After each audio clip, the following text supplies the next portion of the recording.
जो हमने देखा कि पूरे बिहार में जो खबर मिलती है कि बिल्कुल पुलिस राज कायम हो गया, अपराधी खुलेआम घूमते हैं, पुलिस और अपराधियों में मिलीभगत है और जनता जहां भी हक के लिए आवाज़ उठाए, न्याय मांगे, वहां उल्टे जनता को ही दबाने की पूरी कोशिश होती है। उसी के कुछ नज़ारे हमें यहाँ मिल गए। आप किसी अस्पताल में एक महिला अगर प्रसव के दौर में उनकी मौत हो जाती है, शायद वहाँ डॉक्टरों की लापरवाही के चलते, और उस पर जब सवाल उठता है, हमारे पूर्व विधायक महानंद जी वहाँ अगर जाते हैं, उल्टे उस पीड़ित परिवार को, हमारे साथी को, उन्हीं के खिलाफ मुकदमा कर दिया जाता है।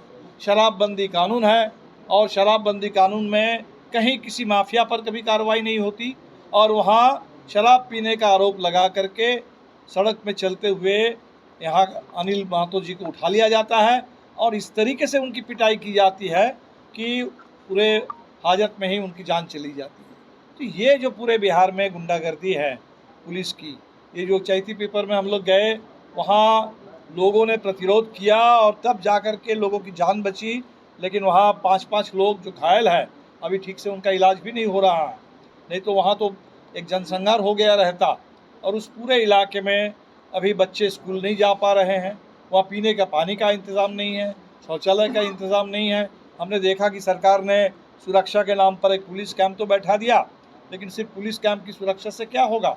ज़िंदगी की मांग है कि वहाँ ज़िंदगी जारी रहनी चाहिए, वहाँ लोगों के लिए पानी का इंतज़ाम, वहाँ स्कूल का इंतज़ाम, वहाँ उन तमाम लोगों के लिए शौचालय का इंतज़ाम सरकार को देखना चाहिए, जिला प्रशासन को देखना चाहिए। और जो 5-5 साथी जो घायल हैं, हम अभी देखे दिनेश राजवंशी को, जो इनको गोली लगी थी और अभी कायदे से उनको अस्पताल में उनका इलाज होना चाहिए, उनको छोड़ दिया गया। वो बाहर आकर के अभी उनकी स्थिति अच्छी नहीं है। तो ये तमाम जो घायल लोग हैं, उनका सही ढंग से इलाज हो, सरकार को देखना चाहिए। बाकी जहानाबाद में भी हमने देखा काफ़ी नौजवानों पर दमन हुआ था। करीब 1 दर्जन से ज़्यादा नौजवान जो जेल में थे अभी बाहर आए हैं। तो अभी भी बिहार के बहुत सारे इलाके में नौजवान लेकिन जेल में बंद है। अभी भी उनके ऊपर जो झूठे मुकदमे थे वापस नहीं लिए गए। हम सरकार से मांग करेंगे कि बिहार के नौजवानों के साथ कहीं कोई खिलवाड़ ना हो।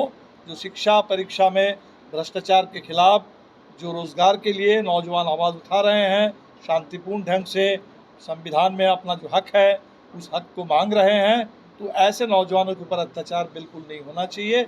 और बांकीपुर में जो कल उपचुनाव का परिणाम आया, मुझे लगता है कि ये सिर्फ बांकीपुर के लिए नहीं, बिहार के लिए नहीं, पूरे देश के लिए बिहार के बांकीपुर के मतदाताओं ने एक संदेश दे दिया।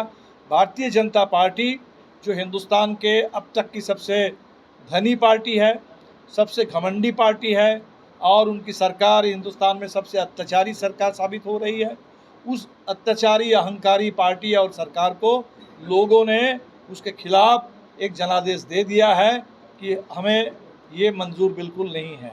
और इसीलिए मैंने प्रशांत किशोर जी को भी बधाई दिया, काफ़ी मेहनत करके वो चुनाव लड़े, चुनाव जीते हैं।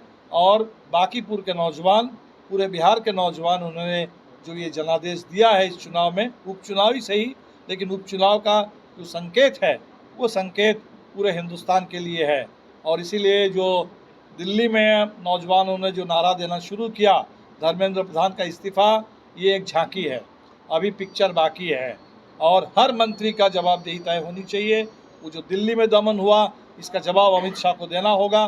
जो बिहार में दमन हो रहा है, जो बुलडोजर इनकाउंटर आज चल रहा है, इसका जवाब सम्राट चौधरी को, भारतीय जनता पार्टी की सरकार को देना।